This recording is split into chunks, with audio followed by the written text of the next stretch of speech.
Good morning to all of you. उम्मीद करते हैं कि आप सब लोग बहुत ही खुशहाल होंगे और बहुत ही मजे में। आज की हमारी टॉपिक है chapter 1 real number class 10 maths. ठीक है ना। एक्सरसाइज 1.2 का इंट्रोडक्शन। एक्सरसाइज 1.2 के इंट्रोडक्शन में हमें क्या पढ़ना है अंक गणित की आधारभूत प्रमेय यानी फंडामेंटल थ्योरम ऑफ अरिथमेटिक। ये प्रमेय क्या कहती है? ये प्रमेय कहती है कि कोई भी कंपोजिट नंबर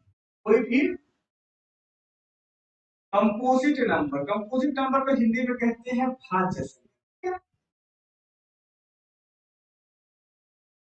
कोई भी कंपोजिट नंबर को जब उसके प्राइम फैक्टराइजेशन के रूप में लिखते हैं तो सबका जो प्राइम फैक्टराइजेशन आता है वो शून्य का आता है ना? यानी कंपोजिट नंबर को जब प्राइम फैक्टराइजेशन के रूप में लिखते हैं, प्राइम फैक्टराइजेशन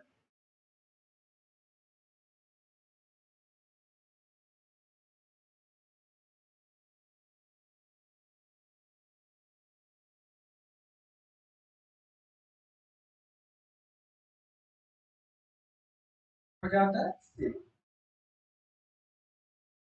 शून्य का आता है। शून्य का आता है प्राइम फैक्टराइजेशन यानी अभाज्य। जब किसी भाज्य संख्या को अभाज्य गुणनखंड के रूप में लिखा जाता है तो उसका जो प्राइम फैक्टराइजेशन आता है, सबका जो प्राइम फैक्टराइजेशन आएगा यानी अभाज्य गुणनखंड आएगा वो हमेशा सेम आएगा, यानी एक जैसा आएगा हर बच्चे। जैसे फॉर एग्जांपल मान लीजिए कोई क्लास में मैंने 4-5 बच्चे क्लास में बैठे हैं, सबसे कहा कि इस अभाज्य संख्या का प्राइम फैक्टराइजेशन निकालो। सब बच्चे प्राइम फैक्टराइजेशन निकाल लें, सबका क्या आएगा? प्राइम फैक्टराइजेशन सेम आएगा। लेकिन यहाँ पे एक बात और ध्यान रखें, इफ इग्नोर, यदि हम यहाँ पे लिखे तो हिंदी में, यदि हम ये ऑर्डर या ऑर्डर मतलब क्रम, क्रम को इग्नोर कर दें और कर दें, ठीक है? यानी सबका प्राइम फैक्टराइजेशन सेम आएगा अगर उसके जो ऑर्डर है यानी क्रम जो है उसको इग्नोर मार दिया जाए तब। अदरवाइज सबका तो ऐसे गलत आने लगेगा। ठीक है, क्लियर? तो अब मैं जो है इसमें पहले सारी चीज क्लियर करता हूँ। कंपोजिट नंबर बच्चे पूछेंगे, कंपोजिट नंबर क्योंकि भूल गए हो तो लास्ट टाइम तो सारी चीज बताई गई है, लेकिन यहाँ पे रिकॉल कर देता हूँ क्या होता है कंपोजिट नंबर, क्या होता है प्राइम नंबर और क्या होता है प्राइम फैक्टराइजेशन। ठीक, सारी चीजें इसमें क्लियर करता हूँ। तो सबसे पहले बना जाना कंपोजिट नंबर किसे कहते हैं। कंपोजिट नंबर एक से बड़ी, देखो एक कंपोजिट नंबर नहीं है, ठीक है ना? एक से बड़ी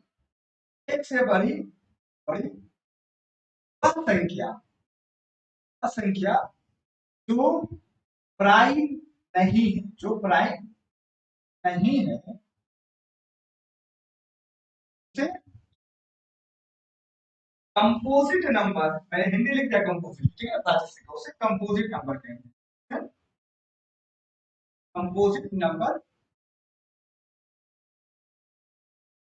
क्लियर? एक से बड़ी वह संख्या जो प्राइम नहीं है उसे कंपोजिट नंबर कहते हैं। अब सवाल ये उठा कि सर जब प्राइम क्या होता है, प्राइम नंबर क्या है? जो प्राइम नहीं है मतलब प्राइम नंबर नहीं है कंपोजिट नंबर कहते हैं। डिफिनेशन इस तरह कह सकते हो, वह संख्या जो एक और अपने के अलावा भी किसी और नंबर का फैक्टर या किसी और नंबर से कट जाए उसे हम लोग कंपोजिट नंबर। क्लियर? ओके। अच्छा अब मैं प्राइम नंबर बता दूं क्या होता है।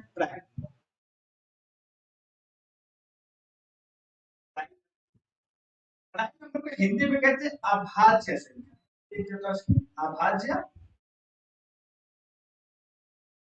इसमें कोई बात है एक से बड़ी, इसमें भी प्राइम नंबर भी जो है एक नहीं होता, एक से बड़ी। एक से बड़ी संख्या जो एक तथा स्वयं से, स्वयं यानी itself, खुद से, ठीक है ना, स्वयं से कटे,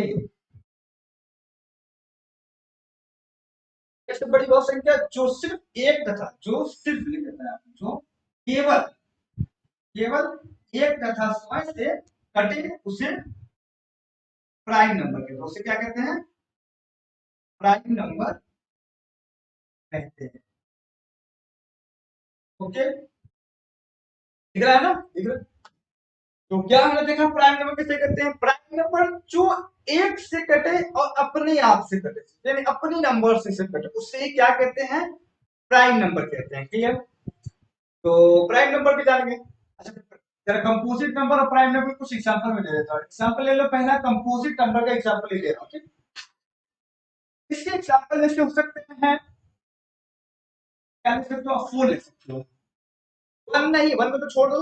2, 2 भी प्राइम नंबर, 2 कंपोजिट नंबर नहीं हो सकता। 2 की 2 सिर्फ 1 और इट से 2 से ही कटेगा और किसी नंबर से नहीं कटता है। और 3 भी वही केस है। 4 में देखोगे जब ये 1 से कट रहा है, 2 से कट रहा है और 4 से भी कट रहा है, 3 नंबर से कट रहा है।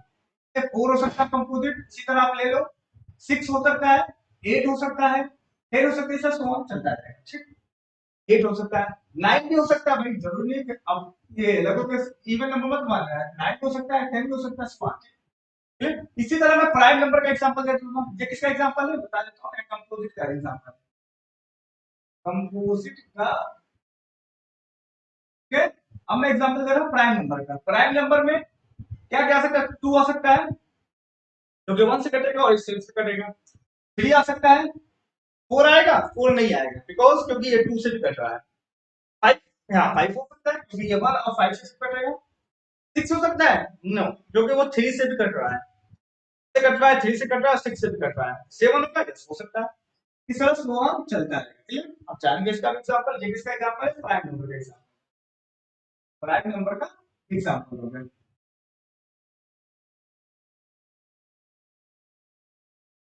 ये सारी बात क्लियर होगी। अच्छा, इसमें मैं तुमको बताया बोले प्राइम फैक्टराइजेशन, प्राइम नंबर के बारे में जानेंगे। फैक्टराइजेशन क्या होता है के बारे में थोड़ा सा एक्सप्लेन कर दो। उदाहरणों में फैक्टराइजेशन से क्लियर कराता हूं। Please pause the video and note it down. अब मैं क्या बता रहा था प्राइम फैक्टराइजेशन के बारे में। फैक्टराइजेशन क्या होता है?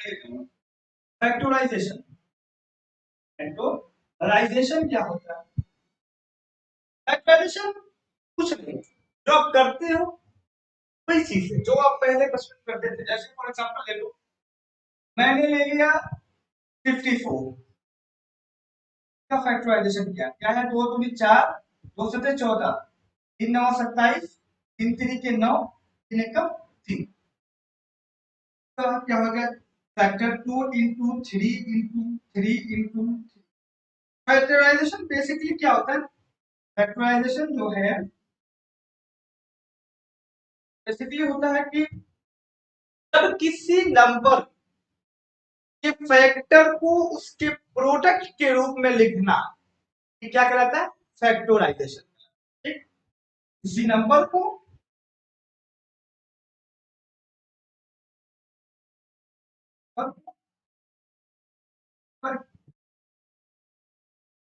फैक्ट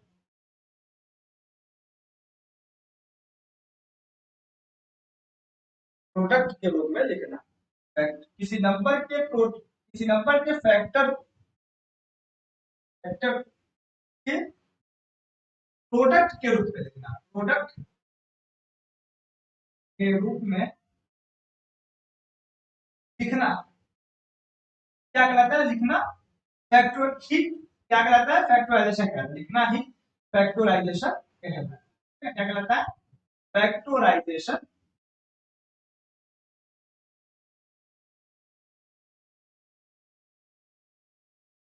क्या कहना चाहता हूँ, किस जब जिसका फैक्टराइजेशन किया, ठीक, तो किसी नंबर का जो फैक्टर होता है, जैसे इस नंबर का फैक्टर क्या है? 54 का फैक्टर क्या? 2 है, 3 है, 3 है, 3 है। तो उस फैक्टर को उसके प्रोडक्ट के रूप में लिखना ही क्या कहलाता है? फैक्टराइजेशन कहलाता है। और बात आगे प्राइम फैक्टराइजेशन की, जब उसका जो फैक्टर है वो प्राइम नंबर हो तो उसे प्राइम फैक्टराइजेशन है। जब उसका जो फैक्टर है वो प्राइम नंबर हो तो प्राइम नंबर को प्राइम नंबर या प्राइम फैक्टर को उसके प्रोडक्ट के रूप में लिखना प्राइम फैक्टराइजेशन कहलाता है। क्लियर? जब ये क्या है प्राइम नंबर हो, प्राइम फैक्टराइजेशन क्या हो गया? जबकि प्राइम फैक्टराइजेशन क्या है? किसी नंबर के प्राइम फैक्टर, तो प्राइम फैक्टर है तो ये सारे प्राइम नंबर है कि प्राइम नंबर के फैक्टर को, किसी नंबर के प्राइम फैक्टर को उसके प्रोडक्ट रूप में लिखना है प्राइम फैक्टर। बस इतनी सी बात है। ये सारी चीज क्लियर हो गई। फिर थोड़ा सा मैं चलता हूँ अपने थ्योरम के पास। फंडामेंटल थ्योरम ऑफ अरिथमेटिक कहता क्या है? जब किसी कंपोजिट नंबर, किसी कंपोजिट नंबर को प्राइम फैक्टराइजेशन के रूप में लिखना या प्राइम फैक्टराइजेशन में लिखना, या ऐसे कह सकते हो कि प्राइम फैक्टराइजेशन में जब लिखा जाता है, अगर उसके ऑर्डर को इग्नोर कर दिया जाए, यानी उसका जो क्रम है उसको इग्नोर मार दिया जाए, तो सबका आंसर क्या आएगा? सेम आएगा। ठीक, यानी सबका आंसर क्या आएगा? सेम आएगा, उसका जब प्राइम फैक्टराइजेशन किया जाएगा। ठीक है, तो ऐसी बात। तो जब कंपोजिट, मान लो कोई कंपोजिट नंबर मैंने ले लिया 54 और बच्चों से कहा सॉल्व करो, जरूर थोड़ी बच्चे ऑर्डर में कर, मैंने ऑर्डर किया, हो सकता है कोई बच्चा इस तरह कर देता, 3 एकम 3 और 2 हो गया 3 बटे 24, ठीक है, 3 एकम 3 और 3 बटे 24, 3 छक्का 18, 2 तरीके 3 एकम 3, तरह कर सकता है कोई, अगर ऑर्डर को इग्नोर मारा जाए तो इस तरह कर सकता है। और अगर ऑर्डर को साथ में लेकर चला जाए तो सबका सेम कमान है। इसीलिए इसमें कहा गया है कि जब किसी कंपोजिट नंबर का प्राइम फैक्टराइजेशन किया जाता है तो उस प्राइम फैक्टराइजेशन क्या आता है? यूनिक आता है। इफ वी इग्नोर ऑर्डर, जब हम ऑर्डर को इग्नोर मार देते हैं सबका सेम आता है। और ऑर्डर में कर दोगे तो क्या करें? तो अभी क्या था, ये था 3 × 3 × 2 × 3, ठीक, सबका कुछ का ये आ सकता है, कुछ का ये वाला आ सकता है, ठीक है, सब कई तरीके से हो सकता है। तो अगर इसका एक ऑर्डर में इसको लिख दिया जाए 2 × 3 × 3 × 3, ये कहना जाएगा तुम्हारा यही प्राइम फैक्टर, फर्स्ट यही तुम्हारा फंडामेंटल थ्योरम कहता है कि उसको एक ऑर्डर में करना, ठीक है, और कुछ नहीं। तो उम्मीद करता हूँ कि सारी चीजें आपको क्लियर हो गई। इसमें मैंने क्या क्या बता दिया, एक थ्योरम समझा दिया, थ्योरम के बाद मैंने प्राइम नंबर बता दिया क्या होता है। प्राइम नंबर जो एक से कटे और अपने आप से कटे, यानी एक से बड़ी वह संख्या, एक को छोड़ दो, एक से बड़ी वह संख्या जो एक से कटे और अपने आप से कटे वो प्राइम नंबर कहलाती है। एग्जांपल मैंने दे दिया 2 3 5 7 11 13 ये सब हो जाएंगे। ओके, इसी तरह है कि कंपोजिट नंबर जो एक से कटे और अपने आप से कटे और उसके अलावा भी किसी नंबर से कटे, कोई एक, उसके अलावा कम से कम एक दो उससे भी कटे, कोई एक से भी कट गया तो वो क्या कहला जाएगा? कंपोजिट नंबर कहला जाएगा। या इसकी सिंपल से और डेफिनेशन दे सकते हो, जो प्राइम नंबर नहीं हो सारे कंपोजिट नंबर, सिंपल सी बात। उसके बाद मैंने तुमको बताया फैक्टराइजेशन क्या होता है। फैक्टराइजेशन जब किसी नंबर को, जब किसी नंबर के फैक्टर को उसके प्रोडक्ट के रूप में लिखना, ये क्या कहलाता है? फैक्टराइजेशन कहलाता है। जब वो नंबर, जो नंबर को आप प्रोडक्ट में लिख रहे हो, अगर वो नंबर प्राइम नंबर है तो उससे हम क्या कहते हैं? तब उस फैक्टराइजेशन को हम क्या करते हैं? प्राइम फैक्टराइजेशन कहते हैं। अगर आपको समझ में क्या है, मैं जो बोल रहा है बहुत इंपॉर्टेंट पॉइंट बोल रहा है, सबको लिखते रहना। क्लियर? तो प्राइम फैक्टराइजेशन उसे कहते हैं। क्लियर? तो ये भी बात क्लियर हो, तो उसके बाद इसको कैसे करना है फंडामेंटल थ्योरम ये भी मैंने बता दिया कि एलसीएम जैसे आप करते थे एलसीएम बस करो, और उसका जो ऑर्डर होगा वो असेंडिंग ऑर्डर में कर देना। जब असेंडिंग ऑर्डर में कर दोगे, किसमें कर दो आप?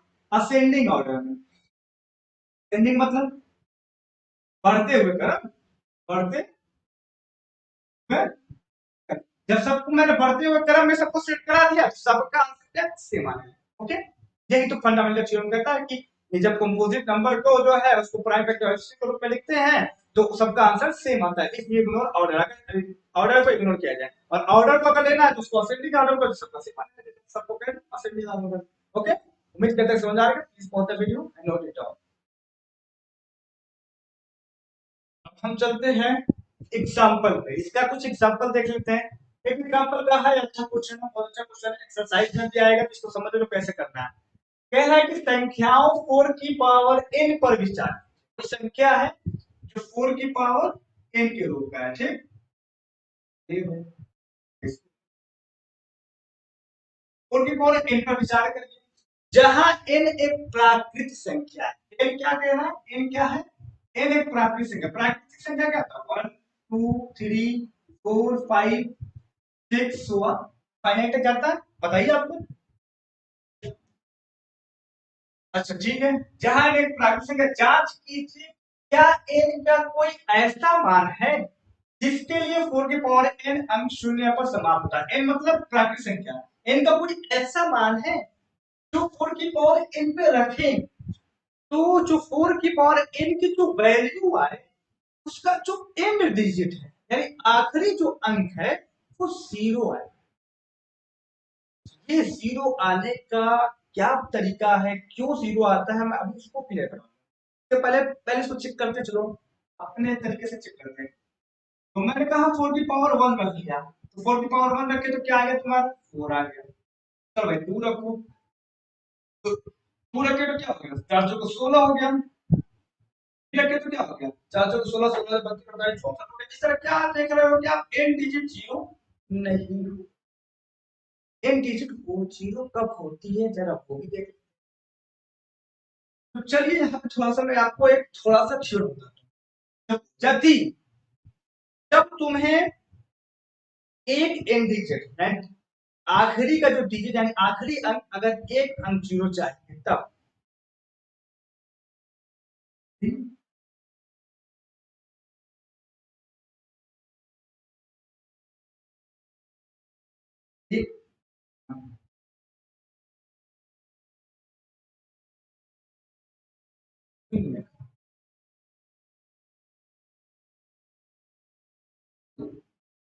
यानी यानी यदि अगर आखिरी आपको कोई एक अंक शून्य चाहिए तो उसके लिए कम से कम आपके पास 2 into 5 का क्या होना चाहिए? पेयर होना चाहिए। कम से कम एक एक 2 into 5 का क्या होना चाहिए? पेयर यानी जोड़ा होना चाहिए। पेयर मतलब जोड़ा। यानी अगर एक एन जोड़ा चाहिए तो कम से कम एक पेयर मिले 2 into 5। अब अगर यदि 2 n डिजिट जीरो चाहिए तब क्या? यदि यदि 2 n डिजिट जीरो चाहिए तब क्या होगा? तब आपको कम से कम 2 into 5 का दो पेयर चाहिए। तब आपको कम से कम 2 into 5 का दो पेयर चाहिए, तभी आपको 2 n डिजिट जीरो मिलेगा। क्या मिलना चाहिए? 2 into 5 एक पेयर हो गया, इसी तरह 2 into 5 दो पेयर हो गया। क्लियर? मतलब क्या? मतलब ये कि 2 स्क्वायर into 5 का स्क्वायर आपको मिल जाना चाहिए। क्लियर? इसी तरह यदि तो आप देख लो, यदि तीन तीन थ्री एन डिजिट में समझ रहा ना भाई, आखिरी का अंक, ठीक है ना? एन डिजिट जीरो चाहिए, जो चाहिए चाहिए तब तब आपको क्या चाहिए? कम से कम तीन पेयर मिलना चाहिए। 2 into 5 का तीन आपको पेयर चाहिए। अब आपको कितना चाहिए? 2 into 5 का तीन पेयर चाहिए। ठीक है, आपको क्या मिलेगा? 2 into 5 का तीन पेयर। इसी तरह से वन अपन चलता रहेगा। मतलब क्या है? 2 का क्यूब into 5 का। ओके, चल भाई, क्वेश्चन हमसे क्या कहा? क्वेश्चन कहा कि 4 की पावर n है। क्या 4 की पावर n में अगर n की वैल्यू 1 2 3 4 5 6 कुछ भी यानी प्राकृतिक संख्या कुछ भी रख देते हैं तो क्या इसका एंड डिजिट जीरो हो सकता है कभी? चलिए देखते हैं। तो पहले इसका फैक्टर हम निकालते हैं। तो 4 का फैक्टर हो सकता है 2 into 2 यानी पावर n। 2 into 2 का मतलब 2 का स्क्वायर उसकी पावर n, यानी इसको हम लोग लिख सकते हैं 2 की पावर 2, 2 की पावर 2। अब आप n की कोई भी वैल्यू रखो, n की कोई भी वैल्यू, जैसे मैं बताता हूँ एग्जांपल देखो, जैसे n की वैल्यू अगर कुछ भी आपने रखा 1 2 3, यानी लेना तो प्राकृतिक संख्या है तो 1 2 3 कुछ भी ले लो। जब आप लोग देखो क्या होगा, जब n की वैल्यू आपने 1 लिया तो क्या हो जाएगा, 2 की पावर ये क्या आ जाएगा 2, यानी 2 इंटू 2। इसी तरह आपने क्या लिया 2 की पावर n की जगह 2 ले लिया तो क्या हो जाएगा 2 की पावर ये क्या हो जाएगा 4 हो जाएगा, 2 इंटू 2 इंटू 2 इंटू। इसी तरह आपने 3 ले लो, चलो 3 ले लो तो वो भी देख लेते हैं, 2 की पावर क्या हो जाएगा 6 हो जाएगा, होता है 2 इंटू 2 इंटू 2 इंटू 2 इंटू 2 3 5 6। तो अब देख क्या रहा हूं, जब मैं n की कोई भी वैल्यू यानी कोई भी प्राकृतिक संख्या जब मैं n की ले रहा हूं, नेचुरल नंबर, प्राकृतिक संख्या तो नेचुरल नंबर, ठीक। जब n की मैं कोई भी वैल्यू जो ले रहा हूं 1 2 3 4 5 जब भी ले रहा हूं तो वो हमेशा 2 की पावर आ रही है, 2 की पावर। और उसमें जो मैं देख रहा हूं 5 मिस है, 5 मिल ही नहीं रहा है, इसका फैक्टर कहीं 5 आ रहा है नहीं आ रहा है, तो मैं क्या देख रहा हूं इसमें जो है 5 मिसिंग है, इसलिए इसका एंड डिजिट कभी भी जीरो नहीं हो सकता। हमने पढ़ा है, आपने बताया है कि यदि एक कम से कम एक एंड डिजिट अगर जीरो चाहिए तो कम से कम एक पेयर 2 इंटू 5 का मिलना चाहिए। और यहाँ पे मैं क्या देख रहा हूँ, यहाँ पे हमें 5 क्या है मिल ही नहीं रहा है, क्या हो रहा है यहाँ पे 5 हमें मिल ही नहीं रहा है, इसलिए जे इसका एक डिजिट जीरो नहीं होगा, यही बात बस। 4 की पावर n में 5 मिसिंग है, 5 मिसिंग है। 4 की पावर n का जब हमने प्राइम फैक्टराइजेशन किया तो इसमें जो 5 जो क्या मिला आपको 5 नहीं मिला, मिस नहीं दिख रहा है, 5 मिसिंग है। इसलिए इसलिए यह कोई भी इसलिए यह एक भी पेयर नहीं बना, इसलिए यह एक भी लिख देता हूं, ठीक है ना, एक भी, एक भी 2 इंटू 5 का पेयर नहीं बना रहा है, नहीं बना रहा है, इसलिए इसका, इसलिए इसकी, इसलिए इसका कोई भी, कोई भी n डिजिट जीरो नहीं होगा, n डिजिट जीरो नहीं होगा, क्लियर है, नहीं होगा। ओके, सिंपल सा ऐसे टाइम में क्वेश्चन है, एकदम बेहतरीन तरीके से बस इस तरह कर लेना। ओके, उम्मीद करता हूँ बहुत अच्छा समझ में आया। अगर मान लीजिए यहाँ पर 4 की पावर n की बजाय 6 की पावर n है, पहले इसको तो कर गया। अब देखो, मान लो ये 4 की पावर n नहीं 6 की पावर n है, तो चलो भाई यहाँ पे देखो 6 की पावर n, 6 की पावर n का फैक्टर क्या हो जाएगा 2 इंटू 3, 2 इंटू 3 उसकी पावर n। तो आपने यहाँ पे क्या देखा, यहाँ पे भी जो प्राइम फैक्टर मिला है वो मुझे 2 और 3 का मिला, यहाँ पर भी 5 क्या है मिसिंग, यहाँ पे भी 5 मिसिंग है, इसलिए इसका कोई भी 2 इंटू 5 का पेयर तो मिलेगा नहीं। जब कोई भी यानी एक भी पेयर 2 इंटू 5 का ना मिले तो एक भी एन डिजिट जीरो नहीं होगी, मैंने अभी बताया। तो यहाँ पे भी वही बात है, 5 इज मिसिंग, इसलिए यहाँ पे तो इसका फैक्टर चूंकि 2 इंटू 3 है, यहाँ 5 मिसिंग है, 5 नहीं है, इसलिए ये कोई भी 2 इंटू 5 का पेयर नहीं जाएगा, इसलिए है, इसलिए इसका आखिरी एन डिजिट जीरो नहीं होगा, सिंपल सी। ओके, इसी तरह सो ऑन कुछ भी दे दे 8 की पावर n दे दे तो उसका प्राइम, पहले उसका प्राइम फैक्टर निकालो, 2 इंटू 2 इंटू 2 हो रहा है, तो 2 की पावर 3n हो रहा है, तो वहां पर भी 5 मिसिंग है। तो इस तरह आपको करने में आसानी रहेगी, कोई दिक्कत नहीं होगा, एकदम मैंने एकदम अच्छे से एक्सप्लेन कर दिया। ओके, ये याद कर लेना, ये आपको पता होना चाहिए, तो इसको आराम से करना सकते। Okay, please pause the video, note it down.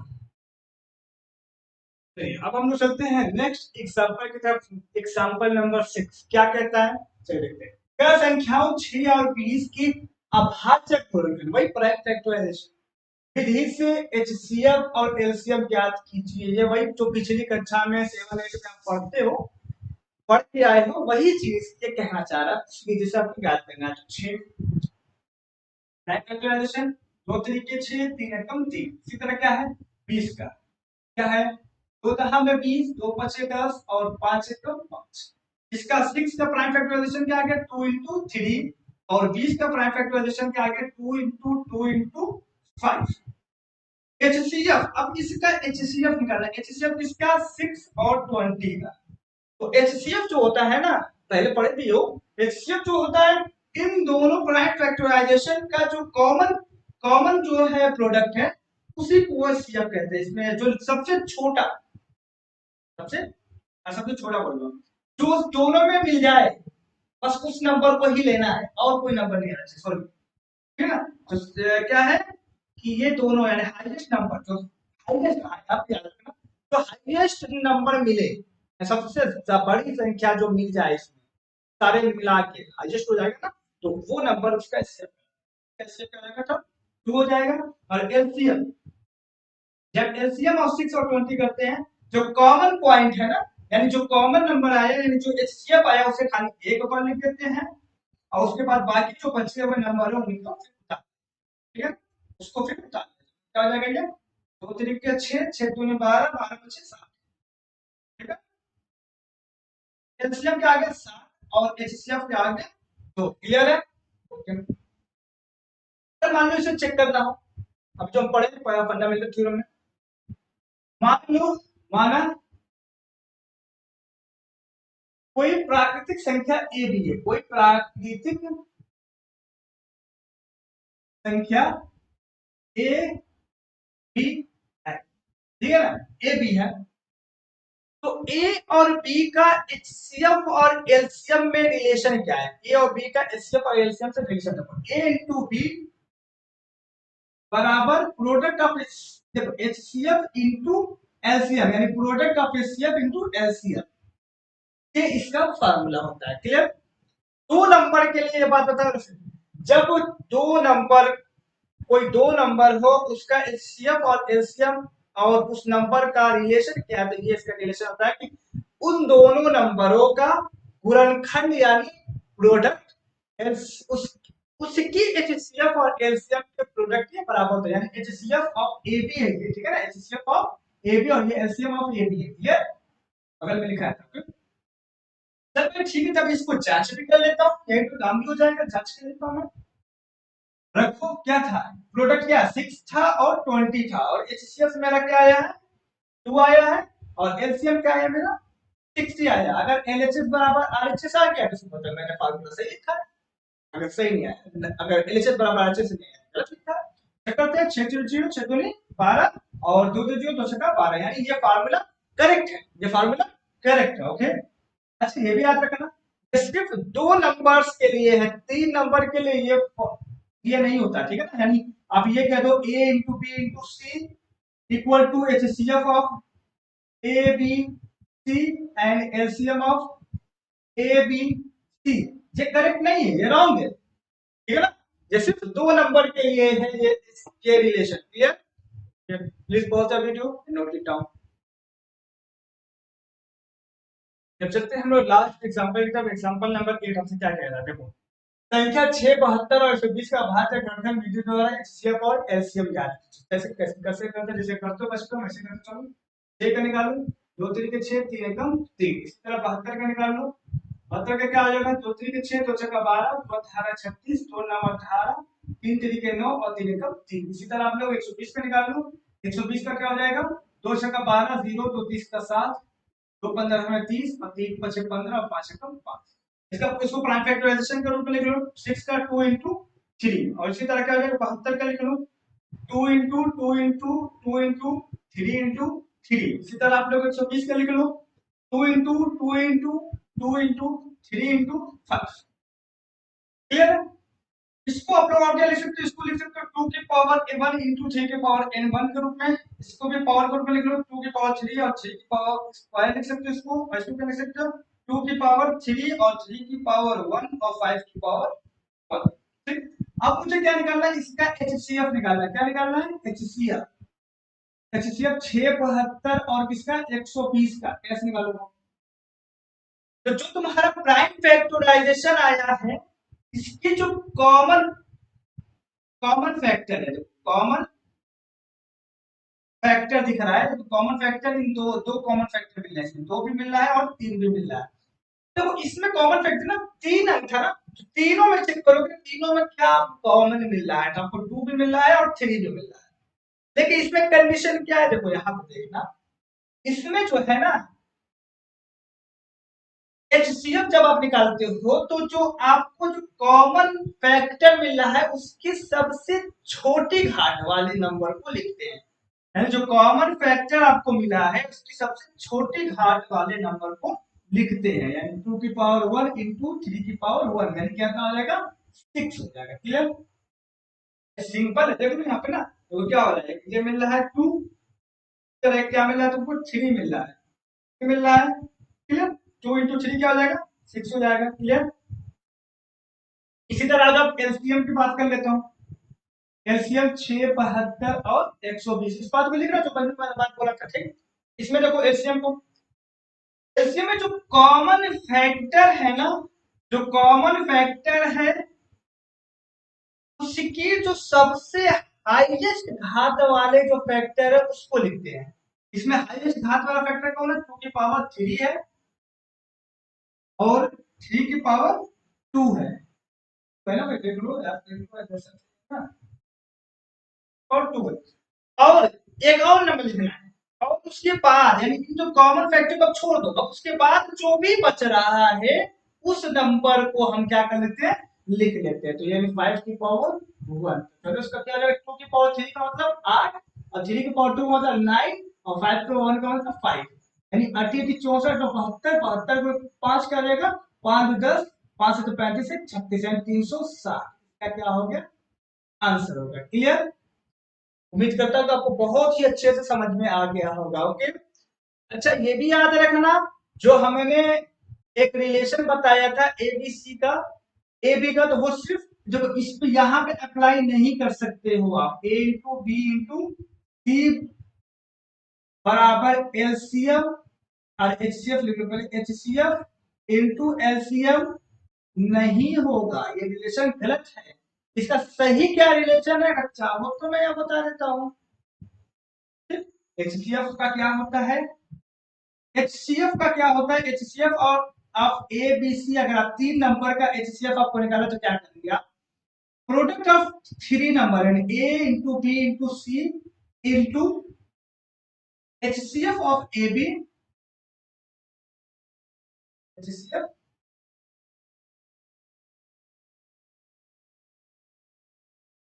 HCF, एक मिनट क्लियर करा लो, तो दिया तो है नहीं है,